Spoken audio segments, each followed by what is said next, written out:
enye obakofo adwene ne yede more especially politics there kabina me so menkyere madwe eno nwa sisi na ase mo campaign no ye no tokwadodo ya no de me nya politician no there's all the musician I know ba me ye celebrity said there uko America mamu ne other part of the world no celebrities need to do omano eto politics for their personal reasons omutimi kire wo madwene e politics no eno abi na me so me ye no na oman no yantena ho nhwe ema bibi papa bi wo mu a yemfa politics enkata so nse no ena yantena ho nhwe se bibi wo ho na beboa because mo bahwa a na nado dankwa ahinya obedi 8 years no ope obi a from the time of opposition ene ni 8 years na oruli ye ni nyina Ghana ha omanye champion betimi aka without any contradictions say I was the best free SHS campaigner for Nana Akufo-Addo and NPP. Yeah, who campaign from opposition time, opposite time power buy. And so power buy no. Obi no obetumi catch them say memete na do frame say one day me magi pen kurada. Me need phone gram me be kire. Say dem me brain na do ho, esa brain MPP ho no. Na antimi anka me say me magi phone kura na ya me dey call. Enso mabamu muye. Okay. The idea mabamu muye ni say ye tetena o man no ebetuma ko heba bia ye mpese ye ko eba na sa ye nyina so yetimu bi. Yeah. Enti so obi ti ba bi no o man na na ya politics a na ye kura na masa akire me ma. Abo mu so aye. If is o man na nya politicians no gwania. Say ya me no mo ka say MPP for mo prime minister na mo be ko na ko ntia na ma ye di na me hwe. Ni ntimi ka say bi am support Dr Bawumia nti. Say ade no be ko di chikura me support no. Enti na ma ye di no. Na say mako grounds anu die ekosu nyina na MPP mo party no. Nobody can say mo party just me no. Me nya politician per se. Yes. But at the papa no ma support na oman no yetimi anya bi. Anya hwekura no. Ni kuro mu se nyeja fo nkwa na bebre anya free SHS no so mfa so. Enu dina na ma no dem dindindin. Say said the air go free SHS no can say ya hwe ya amba say dem kan sa pepe na ebam. E mata no frame za me say ba bia mgina say dem ye hu hwe nyi nti mo ntwa nyansa. Hwa Sesi a primaries no Dr Bawumia ena candidate no baako a oka ho na de na ba begina omuni so enipa nnu nyina ya papa no nipa nnu nyina obia e qualified deserve say odi party nanim but bibia woni ma ya de ye yeah sesi no me pese na bibisa ensembisa kakra godon wo de bia winim de eko e wo party no adana MPP for be kwa abato na mi hu se NDC ni bia nya chance no okasa fa mo 31st January election si ho na okasa e de ma a particular candidate and some mo say me Manchester ni na ye player back e friend Harry Maguire first na no wasapa it is e ko bobo na se Maguire wo musi pa wan hye no ho a obetwa opponent na amba penalty eto opponent ye ko bobo se pa na selection on na be first on be say e ko me bobo no ma wa be ya mutim ni be nya kwa ya hye matewase na eya mi nwanwa se mo primaries we no mo ko asif se mo ni primaries ni wi a bibia ni ho biem afa na ko be starting enye sabe candidate anasa flag bearer keke na mo be o Jabi na makofombe matna sia ya me research senka me ya research ni na me hunu bibi fofora metima e bold akọ Dr Bawumia because papa no owa ho brasie bu ni pa nkwada nyina obu wono enya biribi no odi ama ko office na enya biribi ama but daachi sabe be ya ye man yebenya ni daso sese ya me ne wo kasai international community no se wo pe enipa 10 ewo wiase ema nyina ka bo wo peni patena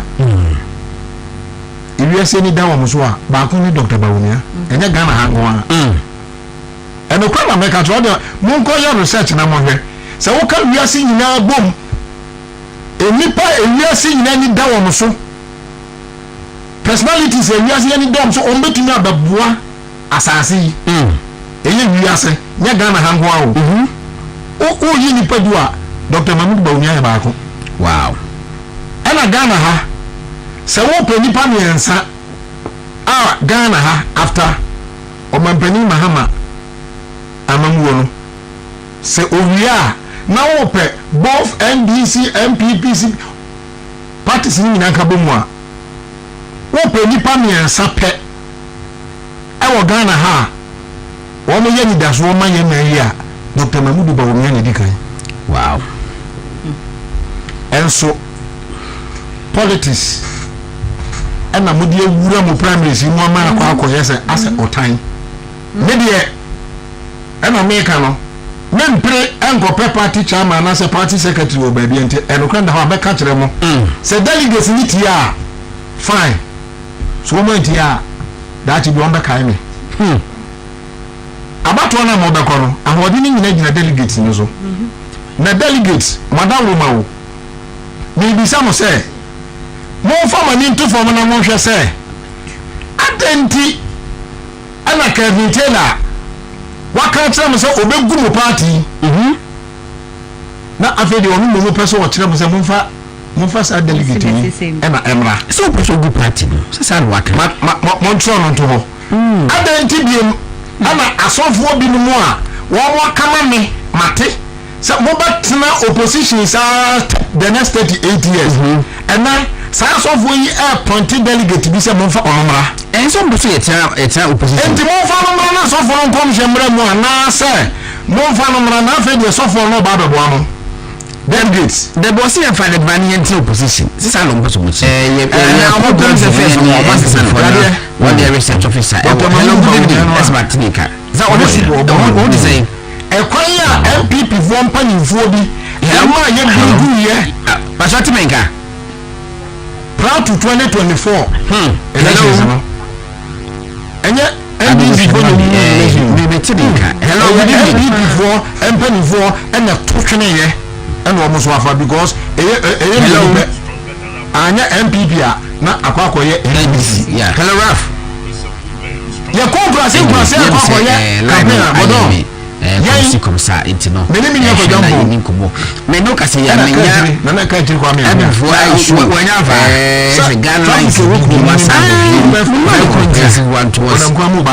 election no 2026 still sama mo kan de ye Dr Bawumia eba na muntie community radio ewo ye potem ha no ba ni foni e kasa wo mo akasa e dia se mo party na ye bu ne be no matina conversation crofo so ho ko ba ma me yes hello good evening Raf na ye the cassette say any like no dia shape no o be say voice bo ha hello Raf o ye lusu mo firi ho hello so mo ka so bi so mo nya mo ko ye lusu MPP voice no e so big say akona na ni ba ko enemy kasa background na me say makika ni ma we mo be say ya na da ko say why ya me ahwe mo be lu su sit na mo ni na so ba na ye wie enkuguo na ma no on the Prodi voting Dr Bawumia nyina ba bia nkasa ntia obi da personally onidi wo bi atam da sabe NDC for crowd here opposition to MPP no Dr Bawumia nyina ba bia nkasa ntia obi ada na mo no sem ani adwuma mo suma nkrofo ma mo ye wa underground ama party nyani magu asesa adi nkuguo no ni yam se esese mo de koso Bawumia delegates emfa Bawumia sinten na yemfa mamo data mebu obi a anase yenya politicians ebre wona na bu na bi say ba be ka say na no no ye to but you know me ABC if you say juma yes true ye get ya NDC for mama ye o ma threaten me say me ye ma me contract aho bi mama ye o ma investigation is on because me no e won so obi a ma me ya yempine emo nyebe omo na say no me come a delegate na catch say na dey what the beche ma me ko amman so hello me dey have good evening that say no epa na danger no betu eniye Dr Mahmoud Bawumia 41% no nyame adom amode e wo ho na ubi to Belgium internal research officer me no ka say 31st June 2026 internal America ba e koso e wo Ghana awu se campaign e koso Belgium so te se wo yini kobo ene ya maame a yesi ya friend say mbo na toshi maame wei mani sanu but se maame wo kura o be hwe your Facebook ni YouTube sabe maame no sabe na homa so wote no e da masisi me pachi sunyai party for projects a mo beye e di aboa MPP candidate get fund na ya maame na to shi ya ni wa Dr Bawumia at the same time no na yenya NDC ni candidate ya order na se o ma me bo host say o ma me fag o ma dan say o say West what the position no a onyankopo de nam MPP so ye kasa ni ye bre eso no ye ma ye campaign no ye this was some common fan sana o de boa NDC ni candidate e mo wasi sisi na se mo campaign no mo ye no to Belgium for Bawumia yeah no de Belgium for Bawumia you be na politician okay celebrity said there woko America ma mu ne other part of the world no divided celebrities need to do omano eto politics for their personal reasons omu to be kire wo ma de e wo politics no eno bi na me shase na oman no ya ntena ho nhwe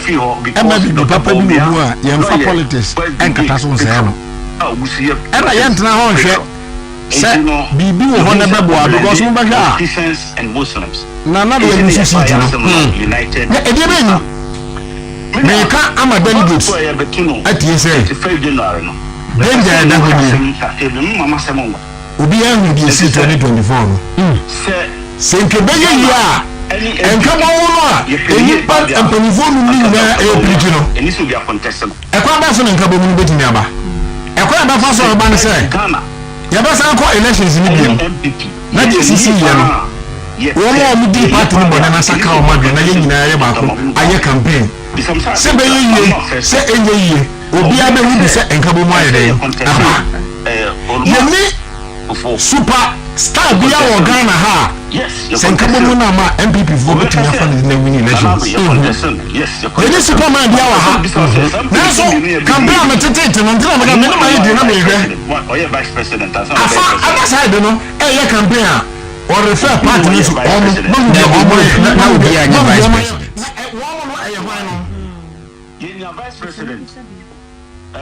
party no wenyan baby ko alima ni Dr Bawumia ababe opponent no me person no bo nkrofo gina ya personal e ma me na to shi de me boni din yeah so on one candidate one aspirant why you we ni nyina awie no hwe won say me MPP no go amenya politician ni records no MPP hand over Ediama NDC on the 7th January 2025 no na dollar 14.79 eso na ya ma me na atoshi to ho say won ani party na gu party na ni 17 Dr Mahmoud Bawumia enti o say ye free abam na dollar ni 17 enti say we na mo keka no say we na mo keka no say ye koto edema enipa ya ma me na atoshi wo pa say delegates in trouble no a ye wie the dollar ye campaign tia mo say mo free abam na 17 a mo betimi asan abetwe ma no asan ya na da bi ntimi Yanfa eno so nto ho. Dr Mahmoud Bawumia why vice president whether you like it or not for the past 8 years. And was ba be flag bearer immediate past flag bearer for the party NPP. There is no way I bet me for this year they know I a flag bearer election. Now Dr Bawumia without him there is no way I bet me win power. And so we take campaign no cost no make ama and there will be at be say NDC for crampo no mo abem no o kusua good mo party anymore say and so now afana ne Dr Bawumia nkrofo akansie no omo transibia no omo kanfo NDC fo ediani edi party no ono wa ba mu nko or prepare against 2028 by tarnishing the image of your party MPP. Yes. And I also so ute and China fe na ope kwa ba ya ma me na atoshi oni won nkrofo mo na transibia na mo bo NDC fo abaso edi atopa mo I believe sir say negotiations be duma awo chire ho omo any NDC for because said the NDC for campaign ma won and said the omo so bo mo say ma NDC for no say delegates per power there ma won ko to aba no nko that side na negotiations ho onye sa odono a duma wo safa no any NDC for ntem no mo nya bibi nka mo begina so age power 2028 ndi mo kwa akoyi flag bearer keke obia mo tinchen kura no a aban kuta no e da so bom so bo ogumani no ase ma me de nka what ma say me ti ase pa mo tinchen no a the responsibility of the entire country na kwa sua NDC for no o ti won po etro bombo no e ba mo kampo mo so mo de mo na mo tira mo kwan ya mo fa so mra ro mu kumo e di mo kwati party fufu ana say mo party dada no MPP no a me de me te obi ama me bibia me ka no kora kire mo say ya delegates yes ra mo say mo anhwe yie na mo ne party ni nka bo mu first me say 2028 election no prior to that election win or lose the first thing the party needs is unity. Unity no ya ko grounds na samwa nkrofo ka kire ya ni say MPP for some na make o enye Ghana fo nyina MPP for asama o ka kire ya ni say ekwaya empanifo ni bi Dr Bawumia fa so egu nu fi sa na brabo awo nyame kuta no say delegate Dr Bawumia si nchen no so omo superman bi a omo de ne baba ma obeje power mo 2028 ya omo de ne ba omo so ebe gang up Dr Bawumia kasakura omo tie they make sure say de omo de ya Bawumia no omo so be ye ni bi Nicholas Omane Champo ya ka ya ko nyina go no ebe ni for say keka funya keka ma dampan is it Bawumia so ko for so no so ke ma jeffrey yensemu a yesu ye mu bia mo kwa mi ehwa let's say party no na ma ready say and mo ba tell opposition they say there is no superman in this country a obetimi di MPP akwakoji to me except unity na me ba be wi no akwa bi wokumase akwa bi ye campaign proud to 2024 elections sa akwa wi na o ye campaign din fitiase no na waboa edom bia no ete so o ye campaign ma MPP sa no ye NDC ni sa enti o ye sa last minute abaka krab ni abato aba no e no obo ankrofo no ofre press for e no say bo mo say me share MPP voter there me ana me say me MPP and so free me my announcement me nya MPP ni biem me mpa MPP biem ti mo ma no NDC atade na me share e no yi MPP for atade no but no what guys na usa video no me wo e no di NDC na camera see so so wa prepare e no di NDC for atade e share ye e o ye ne say and me declare me support e dia ma NDC wọ́n ń sẹ́ yẹ àmì ni wọ́n kà sẹ́yìn ọwọ́ other side hɔ wọ́n yẹ dwom mu dendenden wọ́n sọ yẹ connected na ne nsɛm a ɔɔka no ɛne sɛ deɛ ɔgu Bawumia anim ase no wonim sɛ ɛnɛ kora sɛ school asɛm a mokɛ wom ɔse ɔsɔfoɔ bi na ɔbɛpene ama Kramonia bɛyɛ president of Ghana saa guy no saa all because ɔyɛ saa na mpo sɛ kɔba ne sɛ ɔno ne camp hɔ no wini prime minister yi a na kyerɛ sɛ other side ne deɛ bufuo atwe wɔn ho yɛasate mo na MPP ata opposition yɛasate mo ɔmo power no kura mpo no ɔmo atumi agba wura mu ɛyɛ nti sɛsɛ prime minister na yɛ amɔkɔ no sɛ wohwɛ Dr Bawumia 41% emu kyɛ mmienu na sɛ baako sɛ yɛdeɛ papa mu obɔne o yɛ som party no nti no yɛbɛyɛ campaign amasa nipa no na half no 20% no ɛtwe no sɛ yɛn nso bɛyɛ mu bia ɛne asɛmasi wobɛtumi awu nipa wa enti mesrɛ mo delegates ɛnneɔma ɛkɔ so na sɛdeɛ ɛbɛyɛ a mobɛmu sɛ yɛnokura nti mohu sɛ party no na ɛyɛ mo pride as delegate enti obi ba bɛyɛ campaign akyerɛ wo na ɔkɔndɛmo party no ɔrefer wɔ mo as ɔmo ɔrefer wɔ mo to sɛ ɔmo kɔ fie yɛka yi so sɛdeɛ nya do yɛno na yɛnya biribiara yɛno mpo egu so ɛyɛ sɛ party no bɛnya nkabɔ mu deɛ di nkabɔ mu bɛba no sɛ yɛmfa Dr Mamudu Bawumia nsa nkɔ monto ɔba nsa mfa Dr Bawumia nkɔ ɛsɛ montie ne yie win or lose momfa Bawumia mmra na nkabɔ mu no nya dwuma because deɛ odi party na bro 2024 elections no ɔsakra na dwen a unit ne bɛba sɛ kɔba no sɛ elections ni yɛ de sɛ den po a mo wɔ nidasoɔ sɛ nkunidie wɔ manim ba sɛ mokɔto ɔba no ma nipa foforɔ yi Bawumia si nkyɛn a afei na the greatest division ever ɛbɛ sɛte in because ɛnsa wɔ mo ka kyerɛ Bawumia egu ne ho fie no sɛ Bawumia ayɛ wini a na nyɛ wadwe sɛ Bawumia ekulomfoɔ ɛbɛkɔ akɔto aba ɛde ama MPP Nicholas Omani Echampong ɛna ɛne mate so aba bɛka yɛ ho no me yɛdi nkɔmmɔ no maka kyerɛ sɛ sɛ wɔn kan bia na wɔtwa mu a wɔn fa aseɛ no mu na yini nkɔmmɔ sɛ me ne dadeɛ a wɔwi a ne yakɔ aseɛ hɔ ne yakɔ akɔ yɛ amammerɛ ɛwɔ aseɛ hɔ no nti Nicholas wusia bini ampon a wo sɛ mekyia no kɛkyire Kwame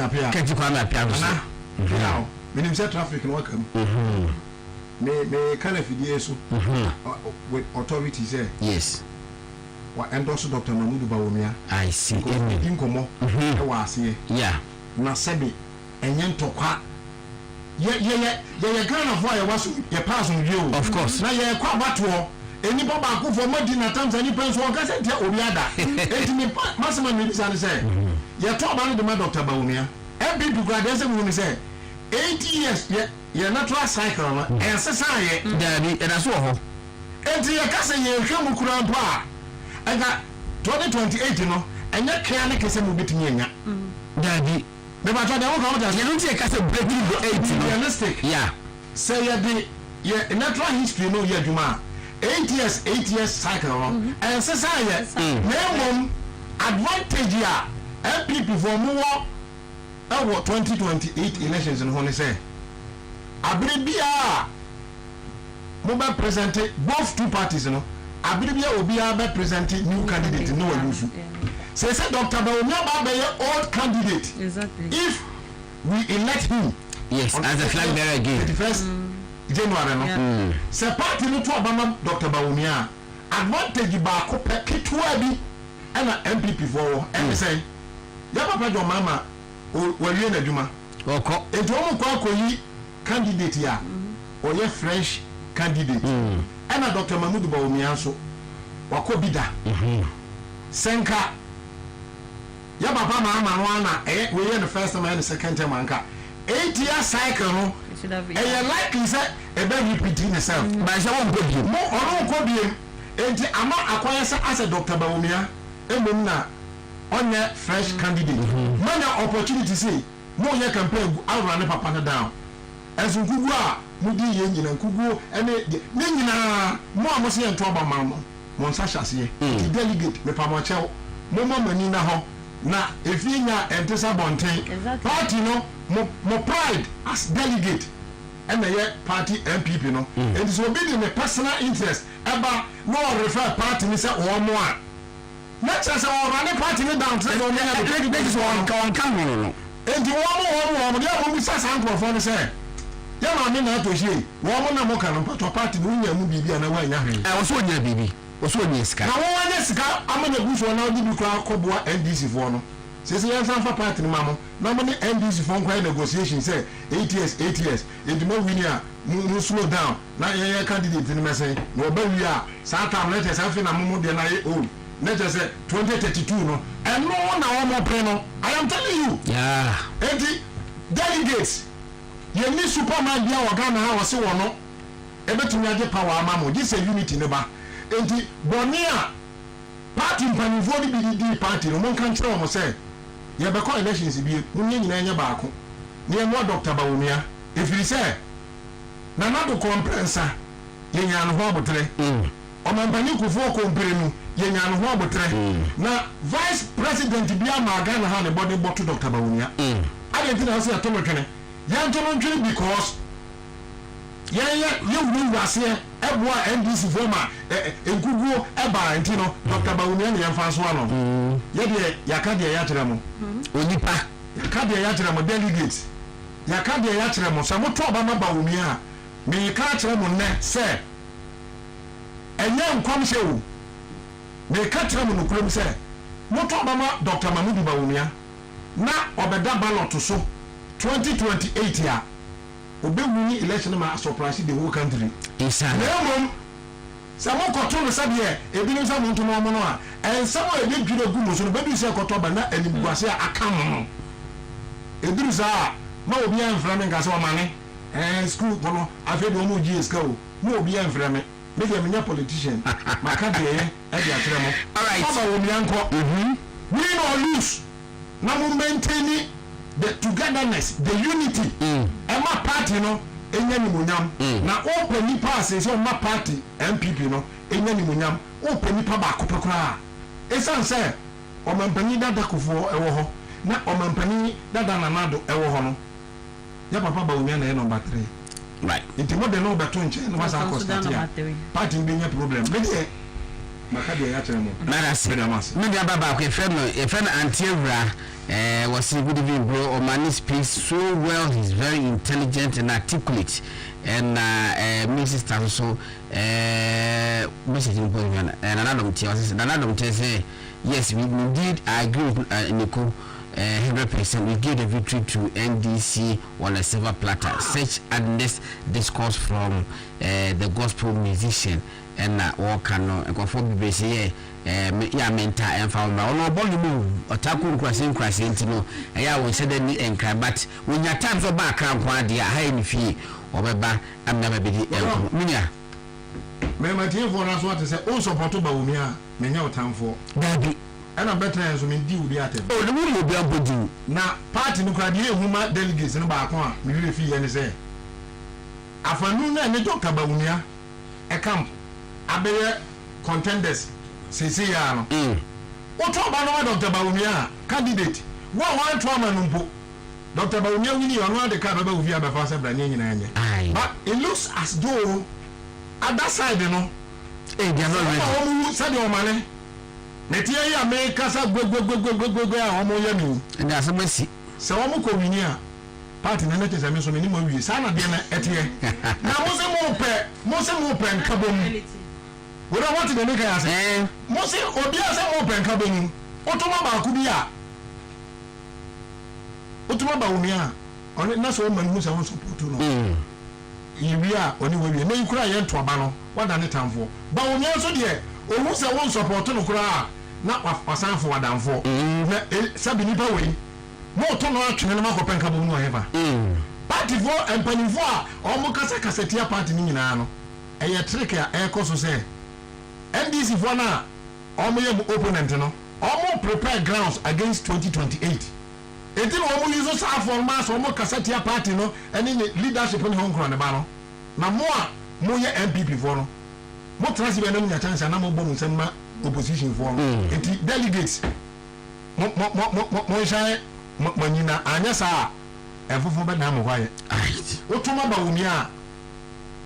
You're winning, party in winning if you say. Who are to tia no Dr Bawumia ni mo kura no you are part of him because evidence wo ho election ba kono go don me boa evidence ho o wa me Dr Bawumia gina yin no san ko fa wo nyina ba we anto ama emfa no munya mama titu yin nyina ya kabo manya bitimi aye Dr Bawumia so ba no otoma ba kono a kasa wo ma kasa ni se no magu Bawumia hu fie no mo ya so se Bawumia betumi agina mo platform so aye campaign ma mo de na sa wanya 8 years as vice president MPP and munya mo ne as is here na wo munyi o ansana wasaye flag bearer immediate past flag bearer muyi we sin na mo ko primaries na mo better win elections senka omo power mama me ka no kra kiro other side no senka omo power enko beto mo aso mo kasa no no matimi ehu se Bawumia de ewu se ye no contest but mo yan krokro no if you say si e wini na se wa nya full support wa e be din se party betimi e wini but omo pe mo party no e dey akoye negotiations me da say Irene yankwai no cre ne say ukofum na utieti omo crampo no munya delegate no especially omo munya delegate no they are really worried about how the campaign is going obi shobu obi be ka say na mo kasa dodo na campaign be na mo ye ya mo kasa sa mo go party ni mo fi a lot of them are concerned about how our campaign here the echo and ocean so we share Dr Bawumia camp now we share the other side camp also Dr Bawumia camp no they are very calm we have tried our possible best not to say you be respond and as you be so so that I need the escalate because I say yeah very calm Dr Bawumia na ye di nechi no ono akasa ye calm person yeah hwe ni su ni ban yesu yanti no the other side no feel say they can take advantage of it and just say anything that they want example to say $1 asemia and it was one of the way on one of your platform they kept on posting in a 17 yes 17 catch and say please don't be ignorant just go on Google and Google it and find out say yes please exactly yeah kono no dollar na yeden et saying we total your friend say what said that no be impo guy impo make say niya unim say dia wo okay enye no kore but in any case I dey see na your photo series proper Bawumia bisa ba me finance minister bisa ba me governor bisa and the other thing to the other thing so ekeka to tarnish the image of we dey be business anye bia Dr Bawumia no na already any institution ana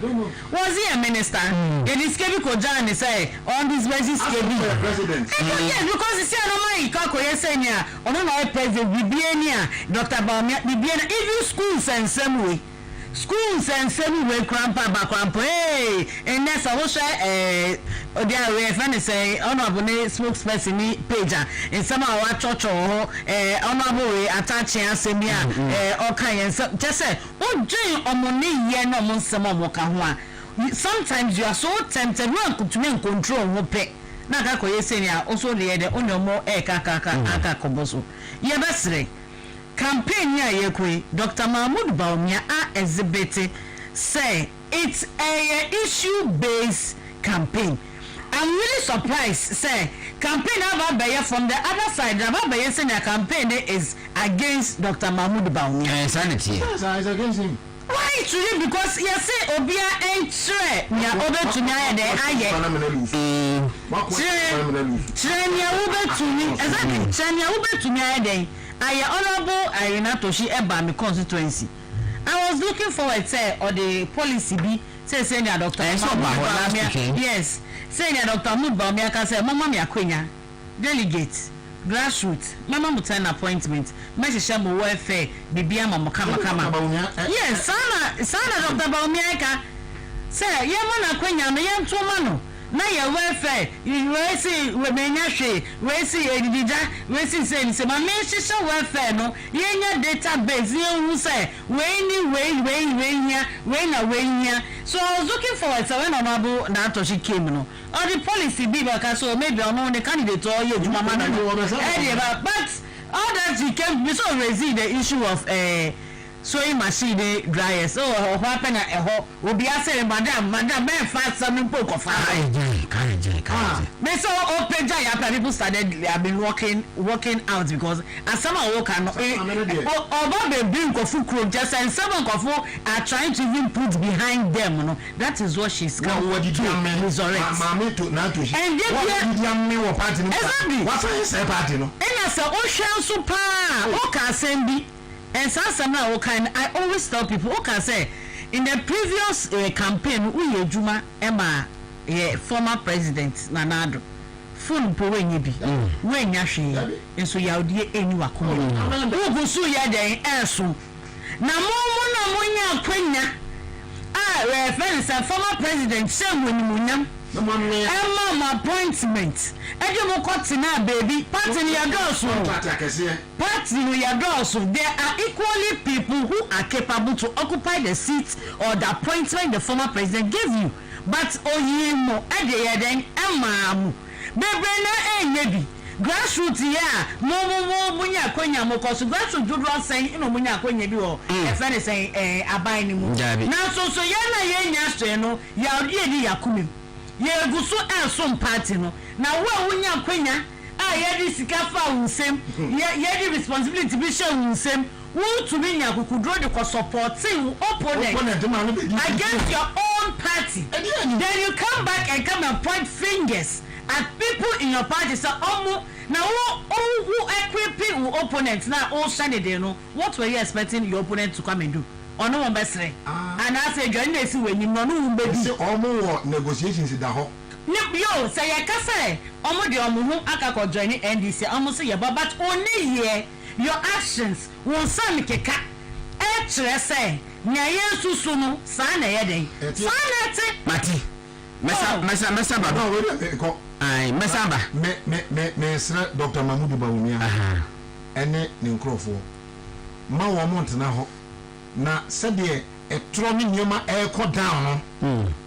ne delegates ni nyina na o mo ai e se biase wo mo support ye na ye ntimi fa message ni ko down na ye committee godo south we e one na wasa otena so da wo ma ne champion constituency na mo pia ha mo kasa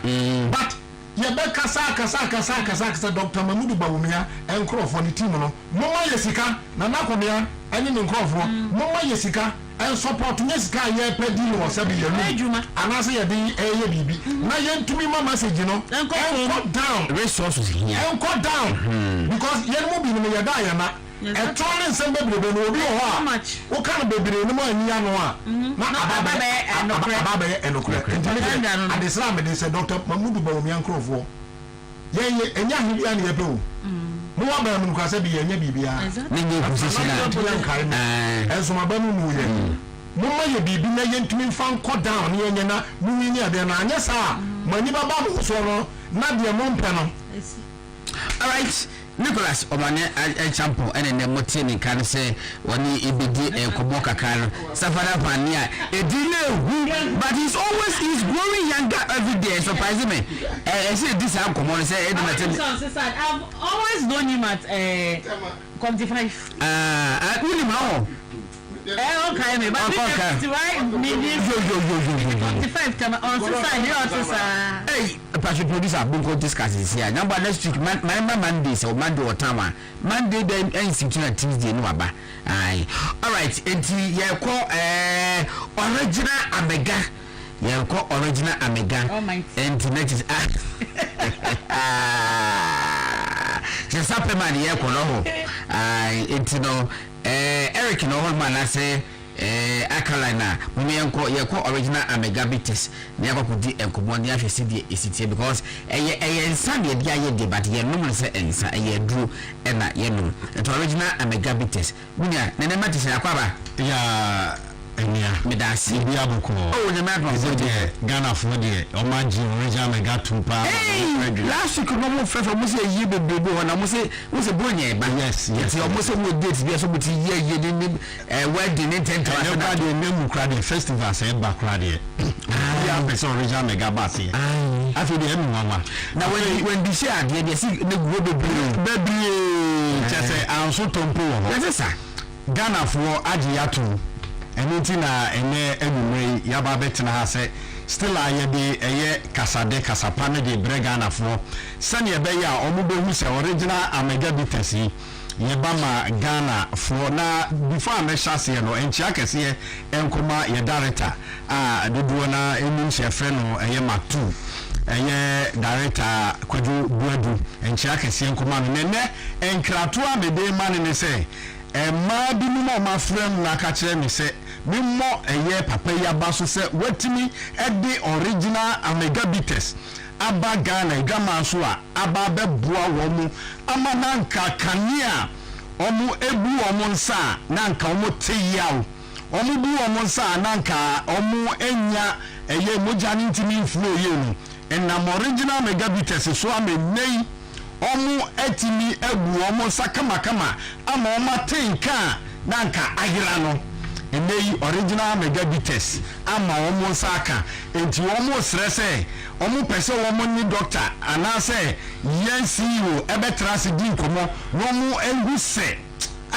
original Amega Bitters original Amega Bitters is omu ni ebe kunu sese dia manager afa o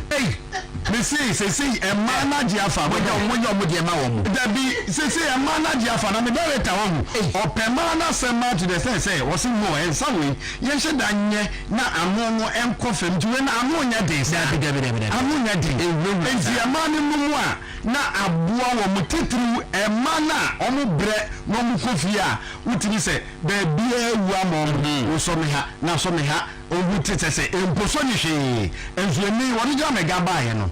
omo so omu dufie no mu dware wie no mu twabi no mu didia na ba bia ma wo mu tete emomu atinka no ekosoro enu nti no omu nti original Amega hujan no which means e beba ni twa no ba twa dia enye sie ni classical awurade nyako be no ene ma hu se enu ene friend akapen ekasi ani se na gigen enti no mesrem emane mema driver for mercy for efri na ko magi atum original Amega Bitters say o my Ghana bedu bia ni won ma ye ni original Amega Bitters say wo ko oboase ewo ho wo ko sunyane ewo ho mankasim Cape Coast chese su bedu bia ya onu ni won ma ko wunya original Amega Bitters intimate Ghana for sanya magi atum mu ko so na mu ji yantu free se niema eye original Amega Herbal Bitters Limited edi bremu no esu chekru enti abesremu magi atu yedamase se original Amega na nsan bedu bia ko bia ebi wo ho ye chi kasuwa ye chi suaduro ye chi aguna nsaba yakọ aguna bodom yakọ be bia wo be ko bia se original Amega original Amega free se koko last stop wo monum amom koko no se ekọ emma bi ebedi ya dance na me adoma agodon next week me ba me kasa kakra bi a niaka ni na ya dance die nkoa adase die so bi se pa na collection to aso se ya manu ni mema no agi atu kire se koko na etete wo se original Amega adawrumenti every wo mo so a driver for mercy for na mu sisi wo mutimi koye adwuma de be kina ni hunam ya ne ya onu original Amega Bitters ade bechi no na wo huri asise kenken enti ni afre na Amega no ade chi a woda so ya Amega unu mensane ne na wo de dada ade chi a still a woda so ya Amega because am no wa de nsuruku bia etimi ema usori ekoye wa adwuma wonte wunya hangover bia enti original Amega de eye ba ko pe ene wo Ghana drama so mesrew uko na akoto Amega fufuro bia me se de twam sawuko na akoto Amega fufuro bia na twam apart from original Amega Bitters hwe Ghana flag na da ha no eno ni ahyenso de ya uko anu aka chom se da bi o amega we na ubu amame ne de enye no na me pa no de mo me pa amega na Ghana fo agi atum a Ghana fo obi anim se yede hahama eni nubina ane yede aya eye natural 100% natural no eno na me pa no mesraw memo obi anfa mfuturo enkogu wani enkogu amega fufuro bi ama wonom na mom amega a obenoma eni original amega bitters a Ghana flag no eda ho Ghana fo ya no sapman ya no sapman Opan Road eye opposite Benab filling station hono mu na original mega bitters ya no entime so MMA sanya maji atum no munsunu ndi hu adanse enfa nkyere mu nua no mabusuafo mo nafofo sesesei eye bi a ekobia ya original mega party bi ekobia ya original mega engagement bi ekobia ya original mega bomode se unso wo shop na sa wo pemfa so die bebra ensa wei eba ye no ya tete so bebre wholesaler distributors mo momode sa mo befren na mo ni ya dijuma sam ye be ya unso betimanya enfa so bum ani bi mesra mo bro nya na eba yi sese bro nya ye eba yi so je nya adofo a e na ade be serve wo mo esa wutimi no original mega na wutimi be serve wonafofo boys moya gathering bia no me patron wo betimi enya original amega bitters na wo de aserve wo mo na bibia ye kama onu mo nsa no na esa ye yeah probably is seriously wo mo se party no esi me patron my means try to factory pa. Hello, good evening, Ralph. Wow. Hello, Ralph. Hello.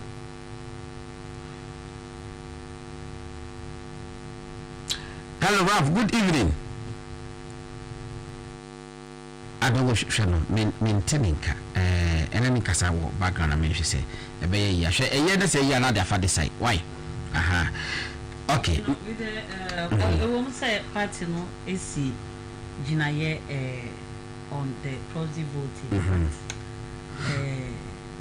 personally say me share the reasons omoma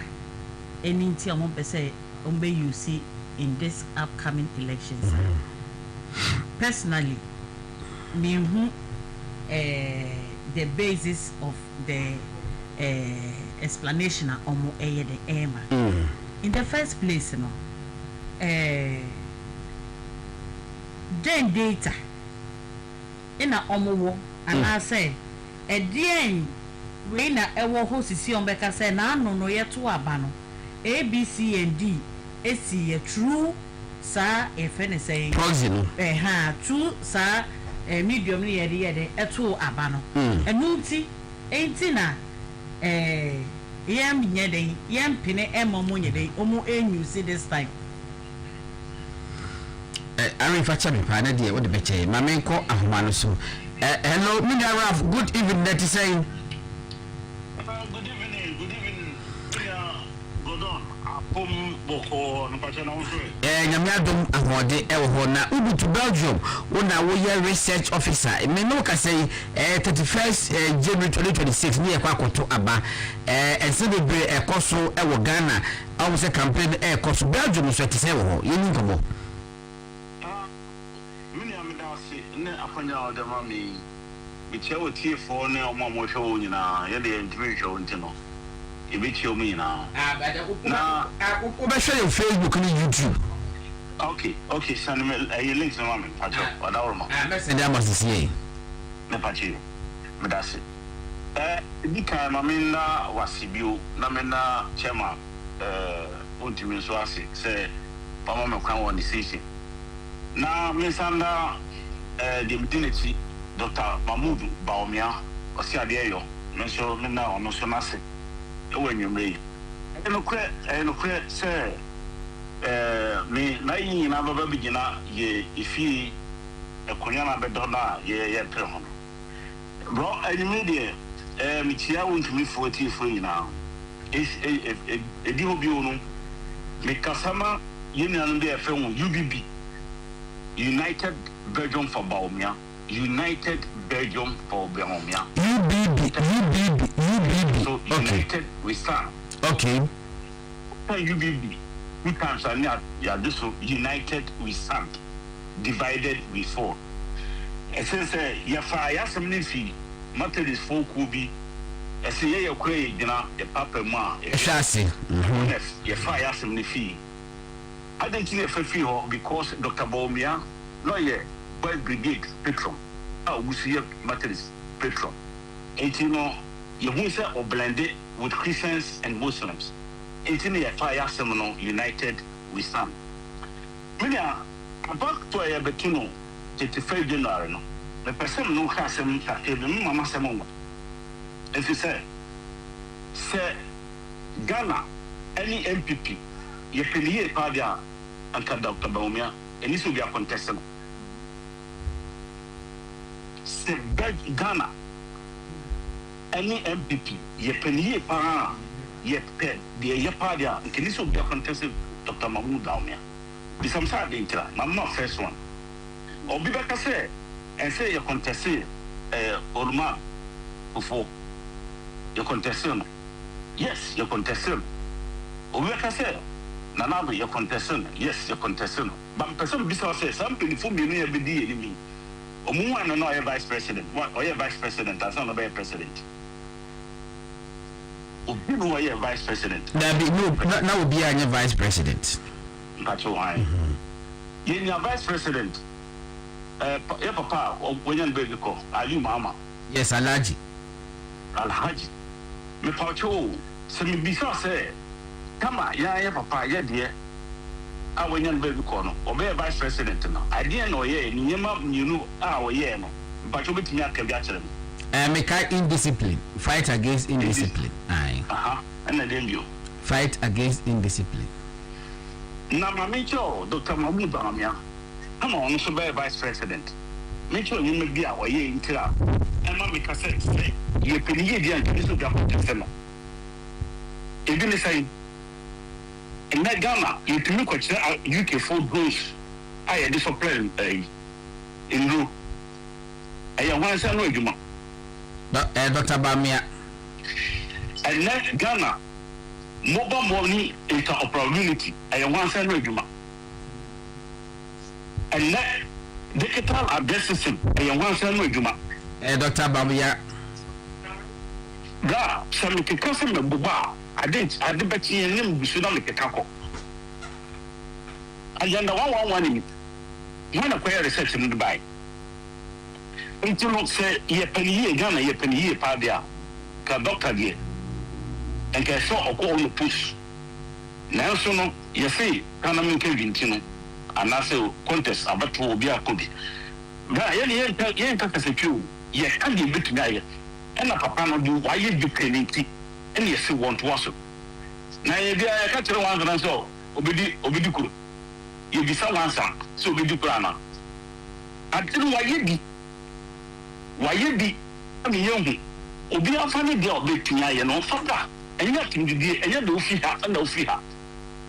Now, yes, and now, Quaha. Send you to Fatcher. Not to see, you presume this and not to see us and say, not to see. The appointment letter now, Yadamano, when the sign. President, another Dr Kufuado. Excellent, Dr Bawumia, a President. Nanabo, Dankwa, Akufuado, no sign appointment letter. Dr Bawumia for home. Dr Bawumia for home. Bra, Abana Yapotono make many delegates. They tell me across the group in Naikasa. So we are delegates now Europe, or Holland, or Italy. Or Spain, or Belgium, or UK, Germany. We know Cafe, San Abaya Cotton 25 January, and we should sound so, Science sounds only be a no ma, wolf as a for Union Momba upper Panam. And then, ye open telling him Belgium, so yare now or forget, or Antwerp. Who you I be now the force, etc. You see, my carry the man, it will redo American records. You hear do Ghana. One year, never talk more than a. But 1 year. Nippon say what they go to Bagana. I didn't think him. And now, Cosaventum, also Cosaventum Airport. Belgium ha na wo pia yi gate o de wide to one gate na bi yi Dr Bawumia omi ebi organ onfa brochi magana if you are international contest no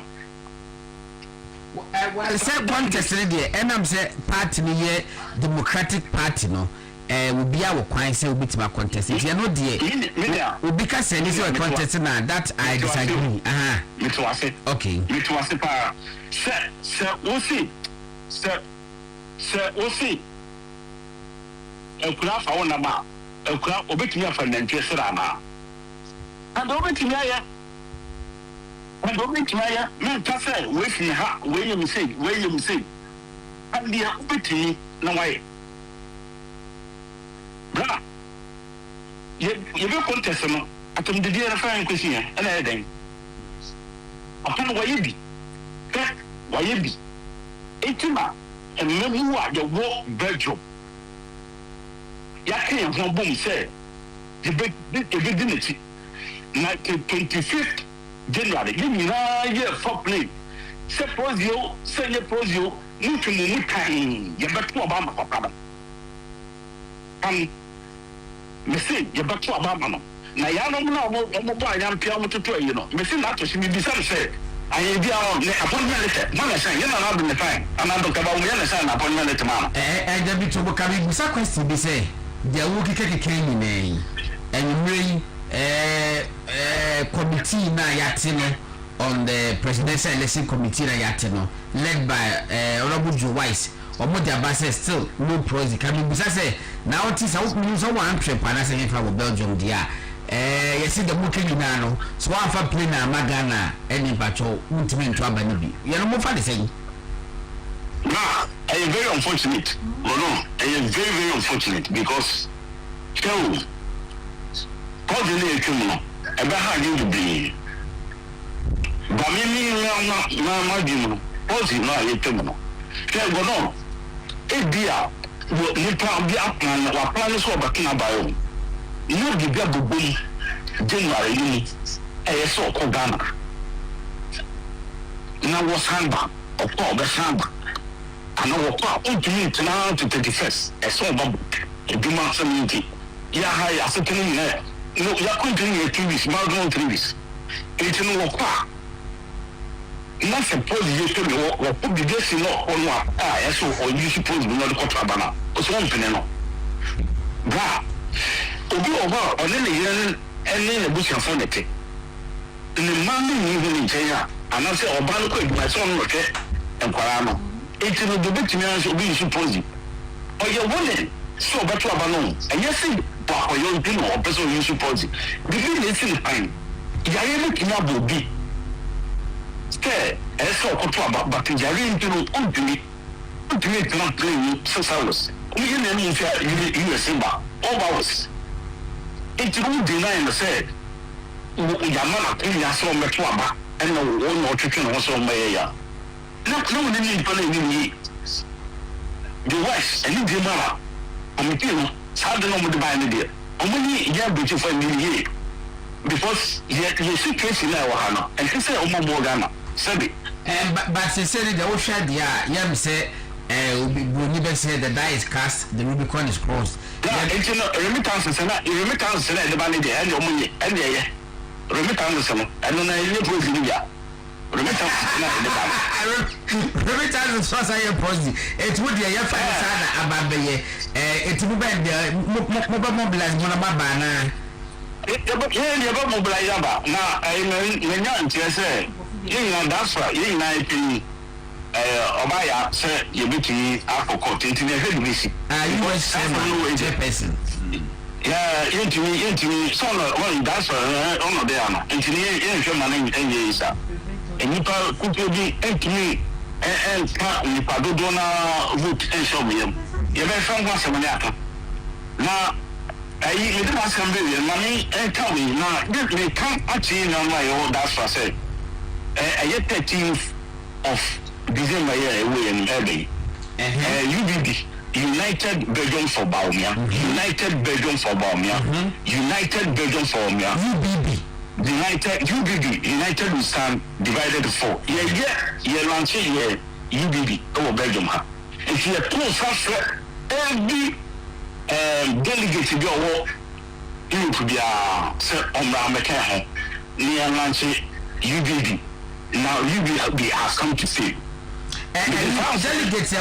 Delegates are Belgium. We are basing. Oh, your number, you're close to 40. Okay, close to 40. Yes. Yes. Now, we found Chancellor Honorable Fufu, or one side of CCR, also Obedumapa, Honorable Fufu, Yetiana. Honorable Fufu, Amsterdam. Amsterdam.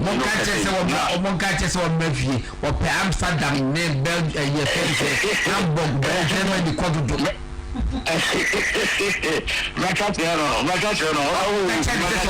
Also Holland, he said, also Amsterdam. Oh, Amsterdam. One can say more your friends, a red light, Miss Reno. They said, if you depend on it. Right. Okay, Martin. It's right for goodwill.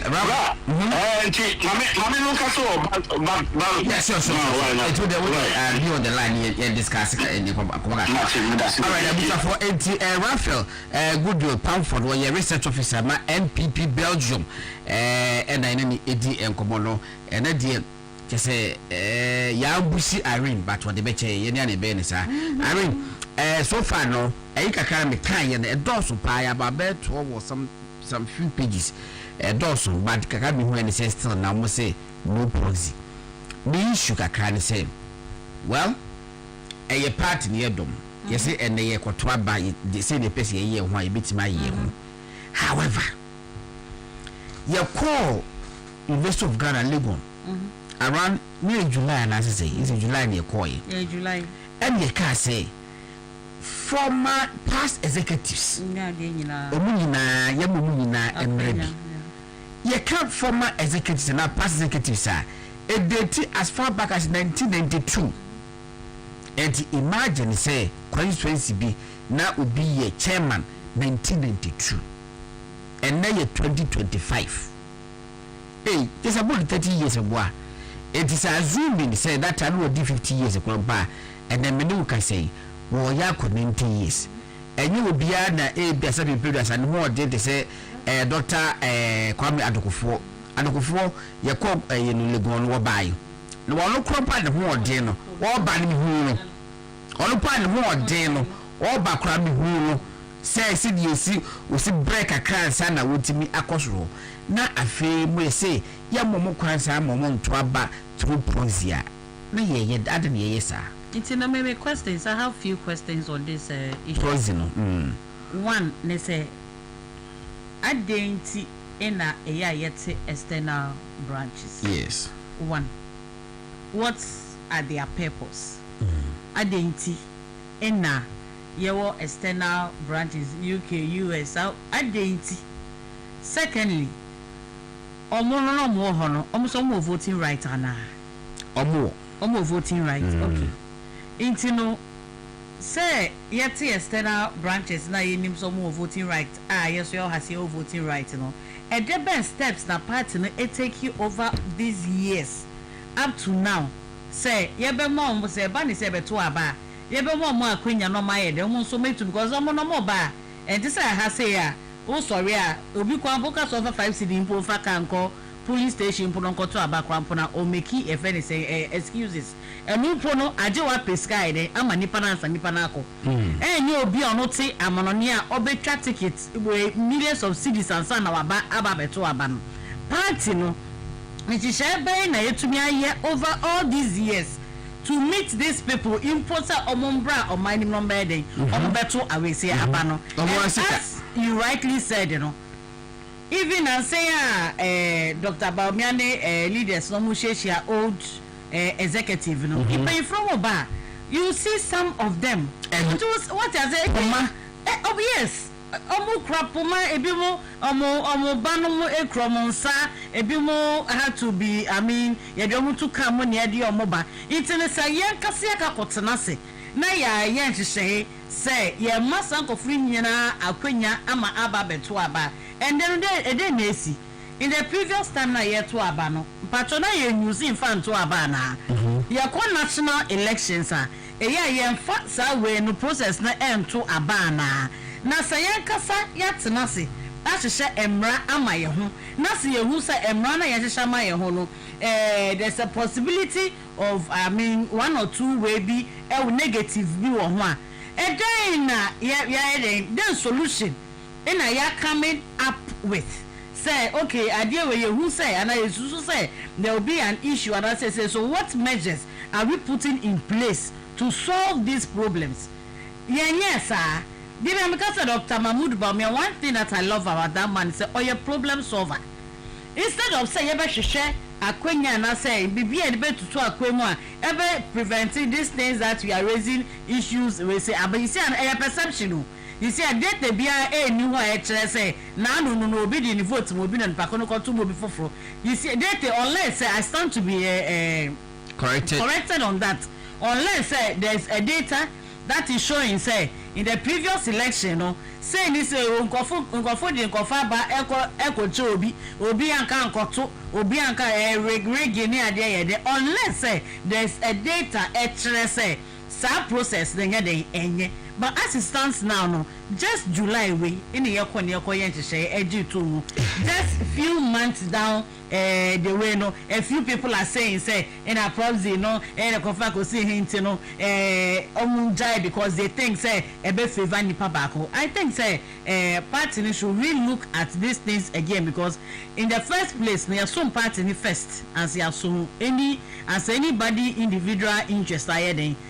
but we are governed by a constitution ayakasi atenase na ya tro obepa so ayesi e pese ye di so near gentleman we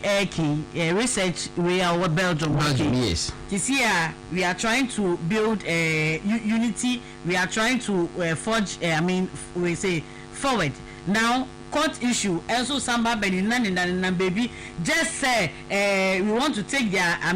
right from them to raise a vote. Can you imagine some court I feel a whole lot it's never you should look beyond the personal way because say me wa Ghana na me to aba e Ghana ha me abara make akoto no party no share for my transport and I'm a boy yeah party share for my transport me na me to Ghana ha I will need like 500 cedis to take car sem akoto aba no party share for my transport na nipa no wa monone na omo krampo no omo sanso finance party no omo contribute to party no omo brain resources aye to me dey boy party no omo dey yese o manka so mo form sika pay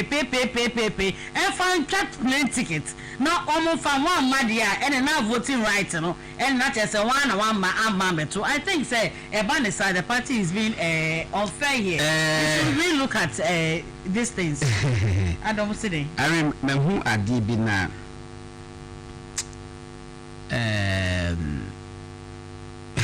Me can't say, but we will keep quiet over certain things. Adia, I would say you can say person who set objectives are. Objectives no, it should be measurable. Yes. Achievable, exactly, right? Yeah. And timelines is so exactly. And then make a crack. MPP Presidential Election Committee no. Eddie Adibe Moses submission of operational guidelines for the Saturday, January 31st, 2026 presidential primaries. And then omu issue ye. And then say day 26. They be no issue yache but then na aba. 26. Dated 21st. Okay. That's some days ago. Yes. Na Adibe wo a eto de bia ade a muntimi nye mamo mfa nhyim because wo di hyem a enye enforceable na a critical confusion yeah ba ko bi a 2023 mo di hyem ai se obi e contest elections no na se yeto abadi wie a oni right say utimi ka se we free party no ala chabatija party match na to monka ala mam yakobo no dabi who said that committee that was chaired by Professor Michael Kwame, please, this is fact. It nice idea. So now the on particular the now say there shall be no camping beer the baby according to guidelines no more at the abano camping campaign saying say we were me enkofo ba beto aba etimi ti fe dipa enta mi fi ana e be campaign ana yes so say dipa 5 e be tell me fi that day na no pass oh omo nyina wo e ba me ho be so if I said ma yiri nyina ye bubu nkode nkoto aba no a e no e campaign ana just want to say yembra 11 salo woka but in reality the woka no enye enforceable because that day the confusion beba amo bi beka say ai ye hu say no obi nipa mensa bi se obi fie e campaign etimo kwacho no mutwa muti godon patron bisa wasemo mid patron bisa what is so special about this contest? I don't get it. What is so and this is the first time you are doing primaries. What is so special about it? Me be come back could be the one hwe ya wo damp no yet senior e asem ba kubi wo ba bia afred o mo se obi a wo ye former appointee ana obi a wo ye delegate kwampo ontimi enye agent emma one of the presidential aspirants me say me hu baby kro na adebedi I think say straight away one more as a year committee no and the committee members no they are setting up for a court because obi can say be this ago say aka koye say nia on be so mo ya de ni say nam the court we have na 31st no so obi can say yes I heard somebody saying it because say nia on kofo suspecting as somebody in same way be bani adia then aka koye say nia kofo ne suspect no maybe sana adia na ye kaka koye because in some amuki keke oh aji wa hiva well I don't know trust of me say sometimes in the morning they say Benny Patrick Kwampai dey aban we your co program na ade go to me by your corner saying okay me join you okay and funny say we move we say together it would mean can say we shouldn't I mean campaign or they me seriously I don't know why we are making this election look as if say there will be yeah I seriously I don't get it ya kwa election akwa ni obe wini no wini ni obe we no we I don't get it 80 okay we 19 but before 19 no was say there shall be no campaign of delegates there shall be no campaign of delegates. It is a department